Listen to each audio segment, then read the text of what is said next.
Good morning, Danny. Welcome to Windsor Community Services.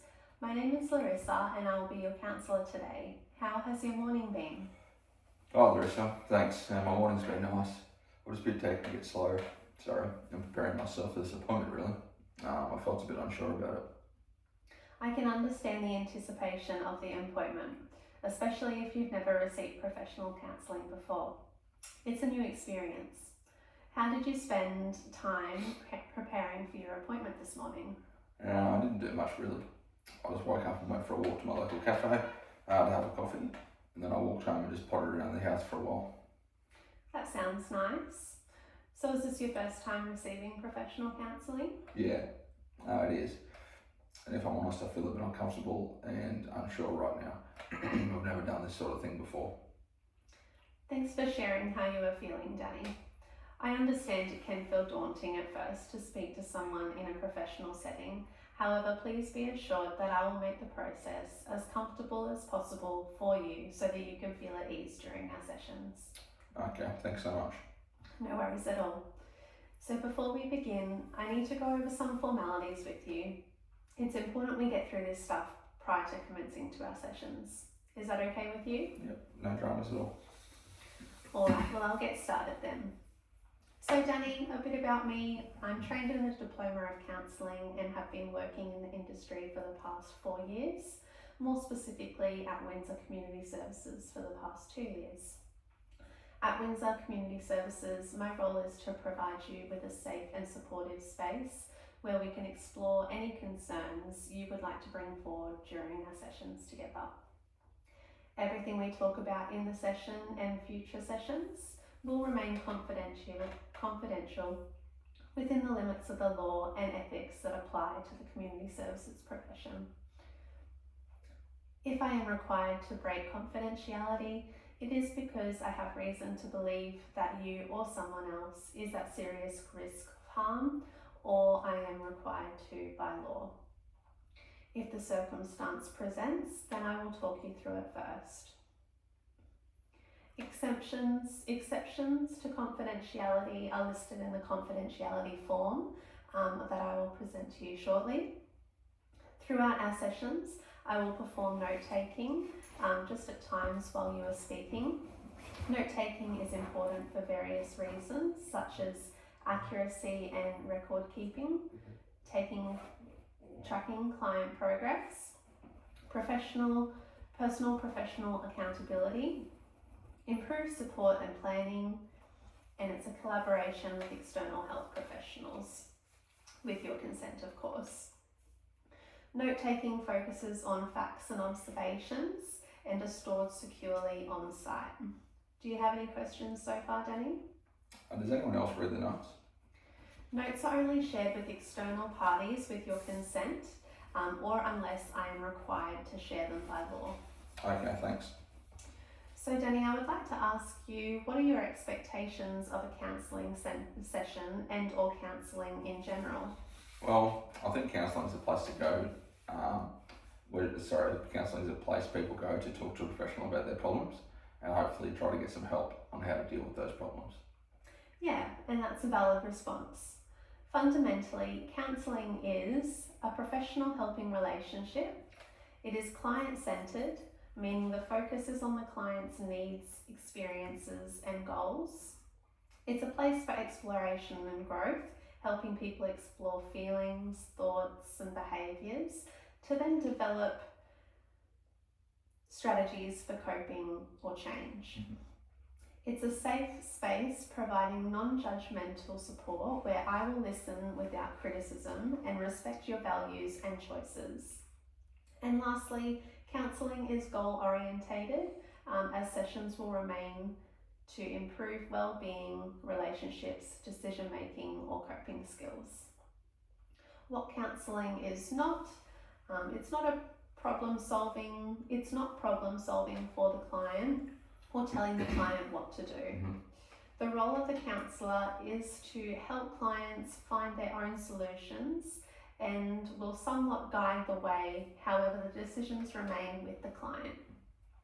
While it's supportive and empathetic, counselling is not a friendship but a professional relationship with clear boundaries. counselling is not psychiatry or medical treatment. And lastly, although counsellors can provide immediate support, some emergencies require specialist intervention, such as a mental health crisis team. Do you have any questions surrounding any of this, Danny? No, that's all good so far.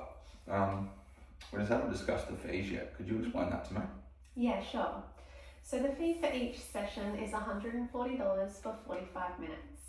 A 50% deposit is required at the time of your booking, but that's transferable or refundable should you cancel within 48 hours notice. If you cancel within the 48-hour time frame, there is a partial charge of 50% of your deposit. This cancellation policy is in place to help me manage my time and allows another client to use the session if you can no longer make it. Alright, thanks. I'm not sure how many sessions I will need, but I did see my GP for a referral. My GP put me onto a mental health plan, so I think I have 10 free sessions to use. I was a bit worried because I'm not working at the moment due to my back injury, and I've made a claim for workers' compensation for that. Yes, I can confirm that I have your referral form from your GP, Danny, and you do have 10 sessions available to you should you need to use them all. Oh, that's great, thank you. So with all that being said, I will now ask you to sign this confidentiality form before we begin. Take a moment to read over the document, and if you have any questions, please do ask. Yep, sure. Okay. Thank you.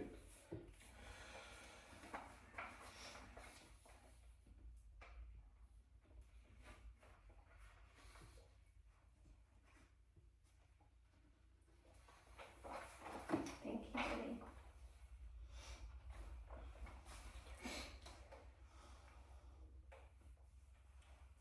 Okay, Danny, so how are you feeling about starting today's session?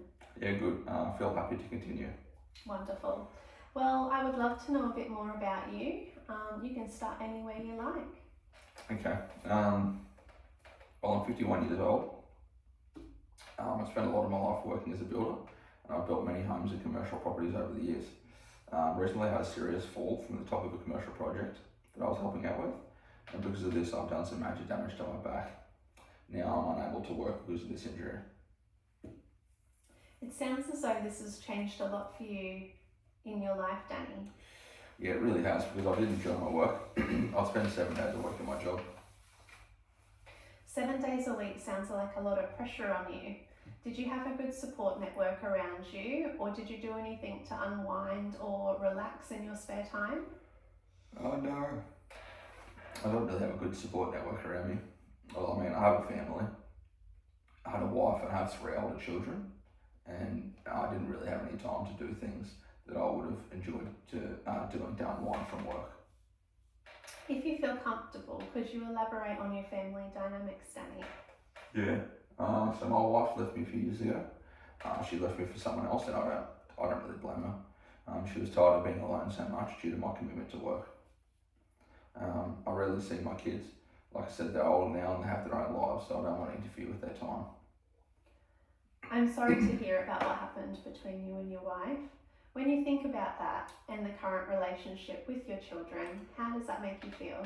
It makes me feel guilty because I know I'm the reason my wife chose to leave our marriage. I never wanted this outcome for us, but the choices I made encouraged my wife to pursue a new start with someone else. So I feel I'm responsible for my marriage breakdown, and that does sadden me. It makes me feel as though I didn't do enough for my wife. I would love to see my kids more, but they have their own things going on for them now, and I don't want to be a bother or a burden to them at all. Danny, do you think these are the reasons that have led you to seek professional support? Yeah, I do. Yeah, definitely. How have you been coping with everything that has been going on for you lately? If I'm being honest, I just feel like I've been living inside of a shell. And how has that in particular felt for you? It's just felt extremely lonely and isolating because I never really maintained any friendships or relationships after my marriage ended. I just became comfortable blaming myself for everything that has happened to me. Sounds like you've placed a lot of burden onto yourself. Do you still feel this way? Yeah, I do. Definitely. It comes and goes. That's why I decided to go and talk to the GP initially. My GP diagnosed me with mild depression due to my low mood and lack of external support outlets as well. I see. And with everything that you have expressed so far, Danny, what direction would you like to move toward from here? Well, I feel like I'm at a stage now in my life where I'm open to the opportunity to build new social connections. I'm delighted to hear that. Is this something that you want to work towards during your sessions with me? Yeah, I think that would definitely be helpful. Have you had any thoughts on how you would like to go about making social connections? No, not really. So far it's just been a thought more than anything. I haven't looked into it much at all, and I wouldn't even really know where to start. Well, a simple thought is a great place to start. You can definitely build on that. Yeah, that's what I'm hoping for. We're coming to the end of our session today, Danny, but before we wrap up, I would like to take a moment to say that I appreciate your willingness to open up with me today. Yeah, thank you. Like I said, sorry, it was certainly a challenging day for me, but I'm definitely glad that I made it here. As I am. I would like to send you home with a little bit of homework. Between now and our next session together, I would like for you to try and normalise self-kindness. Okay. Could you give me an example of what you mean? Of course. So if you notice yourself thinking things like everything is my fault, see if you can gently shift those thoughts into something that promotes self-kindness. For example, you might remind yourself, I'm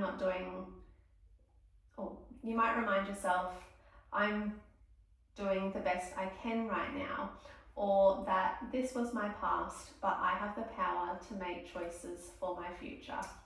Do you think you can give this a go? Yeah, right. Yep, that sounds good.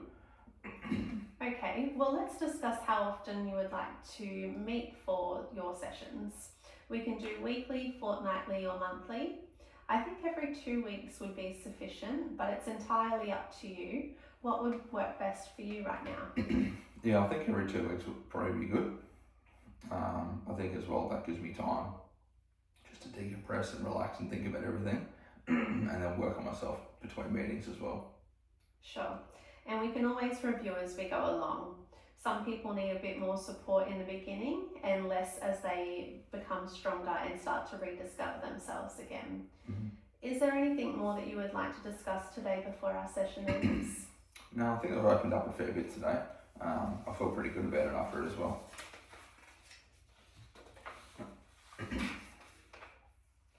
I'm glad to hear that, Danny. It's not an easy thing to do, but you have shared a lot with me today, so thank you for that. What we've been able to discuss today will also help us move forward into your goals next session. I'll be available every Monday, Tuesday and Friday. We can go ahead and book this same day in 2 weeks if that works best for you. Yeah, that sounds good. That works for me. Perfect. I'll have reception email you a confirmation and later a reminder. It was lovely to meet you, Danny. Thank you for being so open today. I look forward to seeing you in 2 weeks. Feel free to spend some time in our relaxation room where you can have a hot beverage before leaving. Remember to take all the time you need. Thanks so much. I might go grab a coffee. See you next time.